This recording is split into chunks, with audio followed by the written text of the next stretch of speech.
Anticipated blockbuster deal that also went down Monday as the Patriots executed a trade for wide receiver A.J. Brown, sending Philly a 2028 first and a 2027 fifth in return. In his first comments since the trade, NBC's Maria Taylor sat down with Brown to ask about the lessons he learned during his time with the Eagles. I wouldn't get into detail with the lesson, but the main lesson that I always revert back to, telling the truth out of season is worse than a lie. Mm-hmm. And, not everything needs to be said, even if I feel like it's best. Mm-hmm. Even if I was voted captain, 3 times in a row, but still, telling the truth out of season is worse than a lie. Mm-hmm. So I learned that. Okay, so a little philosophical there from A.J. Brown. Let's do some reading between the lines here, Peter. How do you interpret what he's talking about with telling the truth is better than a lie as it relates to his Eagles tenure? That he was outspoken and showed his discontent with an offense that he was justified in feeling discontent with. It wasn't what it should have been. And I think he said things on social media, on Twitch, and of course acted out in a way that it was not what the Eagles front office wanted him to do. They would much rather him do it. So when he says, speaking out was actually worse than just telling a lie, I think he's saying, if hindsight, he could have kept it quiet and this still might have been the outcome and he could have been fine and not necessarily tarnished his reputation. But I will tell you this is the best 4-year run we have ever seen from an Eagles wide receiver. This is a guy who just 18 months ago, the Eagles gave more guaranteed money to any wide receiver in the history of the game. They gave it to A.J. Brown. And he's right, he wore a Captain C on his jersey 3 years in a row. But he was outspoken, and now he gets to go to New England, a place where he wanted to go. And I'll tell you, knowing people in Philly, they're not doing flips right now. They're not super excited about this right now. In fact, if anything, the Philly brass is kind of bummed that it ended this way, but they do get a 2028 first-round pick. But gosh, what a crazy way for this to end for a guy who had 2 of the best performances we've ever seen from an Eagles wide receiver in a Super Bowl and a player that was beloved in that market up until the last 12 months. Yeah, so there are the terms, again, of the trade. The Patriots receive A.J. Brown. The Eagles get a 2028 first and a 2027 fifth-round pick. D-Wood, as I hear Peter talking about this, most seasons with 1,000 yards receiving in Eagles history, that's 4. Single-season receiving yard leader in 2022. Single-season receptions by a wide receiver in 2023. It's hard to think that the Eagles get better addition by subtraction. Do you subscribe to that? Yeah, as we sit here June 2nd, the Eagles aren't a better offense because of A.J. Brown trading A.J. Brown to the New England Patriots. And think about all the change that's been surrounding the back in Jalen Hurts. I believe Jalen Hurts is going to be on his 7th offensive coordinator. Think about that. That's just in the Changes NFL. That's not even including in college, the change that Jalen Hurts is at.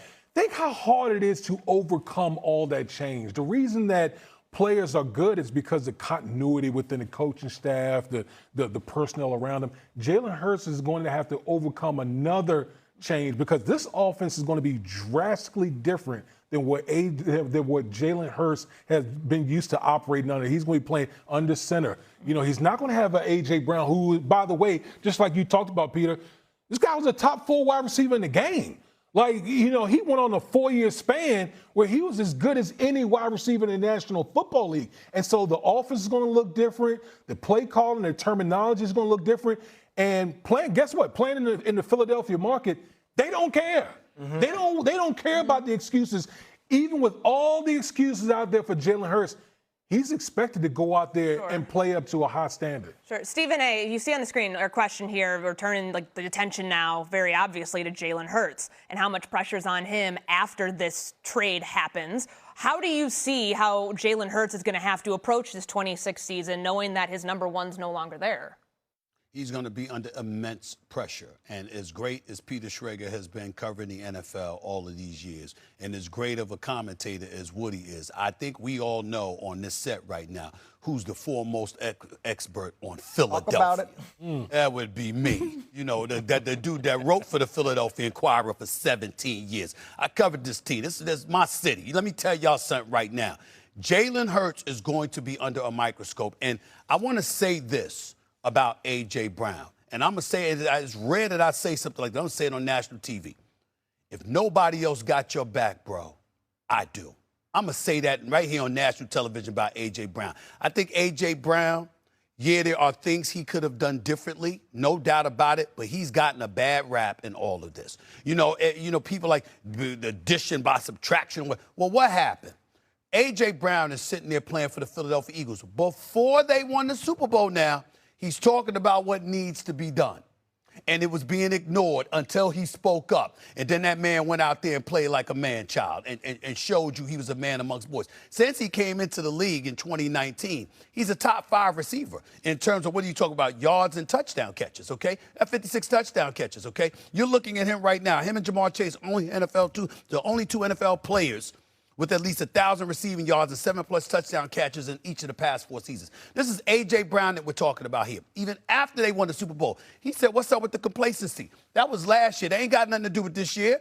Detroit's coming. Chicago's coming. L.A.'s coming. Seattle's coming. Anybody. He was pointing all this stuff out. He's like, what are we doing?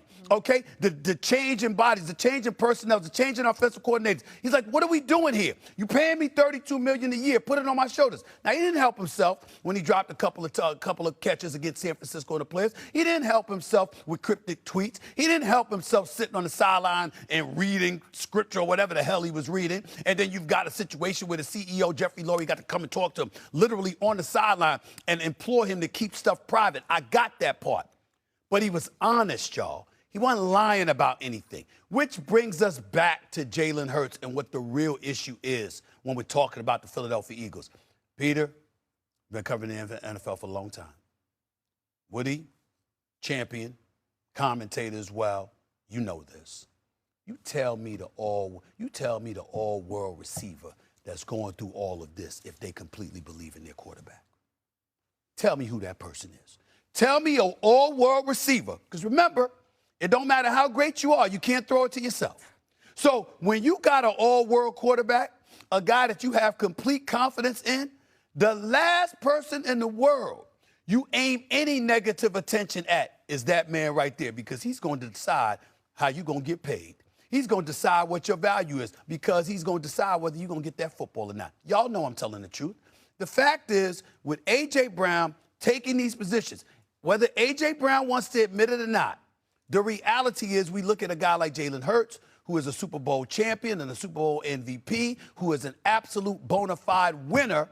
But in the same breath, that doesn't translate to you being an elite passer on a consistent basis of the football, which is what the wide receiver wants from you, because you're determining his living and his quality of life. A.J. Brown is looking at that and he's going like this, yo, I don't believe. Listen, I got questions about this cat. He don't want to say it publicly, but if he had that kind of belief in the quarterback, we're not hearing or seeing any of the stuff that we've heard or seen over the last 2 years, which is one of the things that the Philadelphia faithful knows already, and they're going to keep a close eye. All right, A.J. Brown going now. We got Devontae. We got some other cats on this squad. What you going to do, Jalen Hurts? You got your paper. You won a championship. We appreciate you, but that was then. This is now. What's up? Because the man is gone. Now what we going to do?